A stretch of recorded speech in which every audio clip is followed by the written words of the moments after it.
जंगल जंगल बात चली है पता चला है तुरुरु तुरुरु चड्डी पहन के फूल खिला है। जैसे ही सॉन्ग सुनते थे हम लोग दौड़ के टीवी के पास आ जाते थे and we would watch our favourite series Jungle Book and in fact after the movie by Disney it became internationally famous। Madhya Pradesh में जन्मा था Mowgli. The roots of the imagination of Rudyard Kipling, who wrote the book Jungle Book, took its place in Madhya Pradesh. वन्यजीव विशेषज्ञों के अनुसार original Mowgli land का क्षेत्र मध्य प्रदेश के सिवनी जिले के जंगल का है। इसे अब इंदिरा प्रियदर्शनी राष्ट्रीय उद्यान भी कहते हैं। पेच tiger reserve is the same. कहा जाता है कि मोगली यहीं रहता था। ब्रिटिश शासन के अंग्रेज अधिकारी कर्नल हेनरी विलियम स्लीमन के दस्तावेजों में इसके साक्ष्य मिलते हैं। सर हेनरी विलियम स्लीमन ने लिखा था कि सिवनी के संत बावड़ी गांव में सन 1831 में एक बालक पकड़ा गया था। वो बालक इसी क्षेत्र के भेड़ियों के साथ गुफाओं में रहता था। इसके अलावा जंगल बुक के लेखक रुडयार्ड किपलिंग ने जिन भौगोलिक स्थितियों का वर्णन किया है, बैनगंगा नदी, उसके कछारों, पहाड़ियों की चर्चा की थी, वह सब वास्तव में इस क्षेत्र की भौगोलिक स्थितियों से बिल्कुल पूरी तरह मेल खाते हैं। रुडयार्ड किपलिंग को सन 1907 में उनके साहित्य के क्षेत्र में उल्लेखनीय कार्य के लिए प्रथम नोबेल पुरस्कार से नवाजा गया था। कहा जाता है कि किपलिंग को एक बार भारत की सुरम्य वादियों के बीच देश के जंगल के अनमोल वादियों में सैर करने का मौका मिला था। उसी दौरान एक फॉरेस्ट रेंजर गिस्बर्न ने रुडयार्ड किपलिंग को एक बालक के शिकार करने की क्षमताओं के बारे में बताया। उन्होंने सर हेनरी विलियम स्लीमन के दस्तावेजों का भी अध्ययन किया। जंगली जानवरों के बीच लालन पालन होने के कारण बालक में यह गुण विकसित हुआ था। यहीं से किपलिंग को जंगली खूंखार जानवरों के बीच रहने वाले उस बालक के बारे में लिखने की प्रेरणा मिली। किपलिंग इस किताब में मोगली के सहयोगी मित्रों और बुजुर्गों के तौर पे चमेली, भालू, सांप, अकड़ू पकड़ू, खूंखार शेर खान आदि को भी बखूबी स्थान दिए हैं। चलो, I'll share the first hand account of safari in this wonderful Pench National Park. The forest that inspired the story of Jungle Book's Mowgli, Pench, a deciduous teak forest that stretches across Madhya Pradesh and Maharashtra, is home to some of the India's most charismatic mammals. Tigers, leopards, does, wolves, gores. The sun beats down our heads mercilessly. The jungle, miles upon miles of leafless trees, is quiet, save for the constant drone of crickets. Jingur. The leafless kulu tree, a local variety of gum, rears its knobby finger-like branches to sky, its white bark like sun-bleached bone of long-gone animal. Pench National Park in summer is the driest forest I've ever seen, seeming too arid to host any life. But how wrong I was. The branch cracks, and just like a pack of dogs appears, one of the wild dogs emits a high-pitched whistle. Their ears cock appears immediately.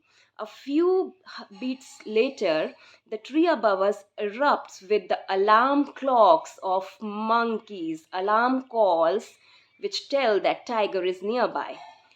The tigress walks into the open and will magically melt away into the jungle.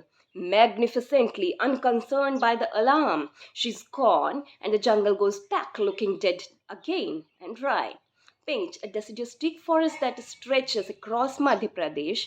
This is one wherein Seoni, the Rudyard Kipling's imagination, the jungle where Mowgli grew up among the wolves. They say that Kipling, who incidentally never visited Pench, was inspired by the story of a child found here in 1831 who has been reared by the wolves. The jungle is as magical as the author imagined Mowgli's home to be. All around, the forest is painted in the shades of greenish brown. It is all brown and brown actually. Every now and again, the brown is broken by the scarlet splash of the mahua in full bloom right now. And its sweet forest, its sweet flowers are the magnet for all the animals, including apparently the two types who distill it into alcohol, the humans. During a sweep to the mahua branches and brightly hued jungle fowl emerges from beneath. Ahead, we encounter a herd of gaurs, their majestic horns a sharp contrast to their dainty, seemingly white stalking legs, once common amongst whole of the subcontinent of Indian subcontinent. These white cattle are now found only in few protected areas and are also known to use the Kanapage forest corridor to move between the two national parks. Predictably, the prime predator isn't the tiger, but human, of course. Sun is mercilessly losing its intensity as we near the camp of Alicata, where leafless trees give way to grasslands reminiscent of African savannas. A jackal seeks respite from the afternoon heat in the stream, while on its banks a herd of spotted deer grazes peacefully. There are actually three types of deers. One is this spotted deer. Okay, it has horns also. Then one is sambar.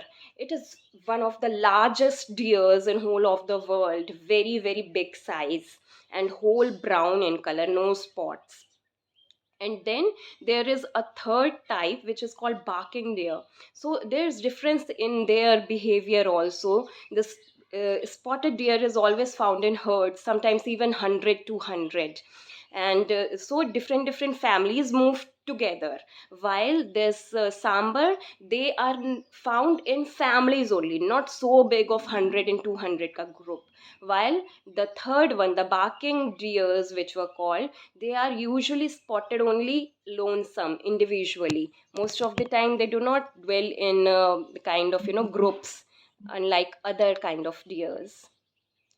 So the jeep stops behind us to see what we are looking and rushes off the dust laden flurry, where the tourists realize that there is no black cat, no tiger to see. And actually, where whenever you go to these forests, just focusing on looking at and watching and spotting tiger is a waste of time. You see it fine, tiger देख लिया अच्छी बात है, नहीं देखा उसी पे fix है कि नहीं जी टाइगर ही देखना है, that is waste of the time. In fact you can actually experience the kind of atmosphere of jungle where you will not get like this anywhere else. So one should be in the present instead of hoping for something else. And Page has a magical diversity of birds, of animals, that tourists miss out on because they are looking only to spot tigers. To truly experience a forest, one has to stand still instead of rushing about in jeeps and dozen of vehicles here and there. So, this insatiable desire to spot the tiger could spell future doom for already beleaguered forests, because this is harming the forest ecosystem also. And beady eyed, woolly necked storks you can see rottle about placidly, and you can gently explore more of the jungle. And their presence, tigers' presence, actually indicates the ecosystem is healthy. Because of them, jackals have enough to eat. The population of bison and wild boar are kept under check. Alarm calls sound in the distance, and the jeep takes off the full speed in their direction. Utter peace descends on the river, and for that moment, just that moment, all is well in the home of Mowgli and his friends.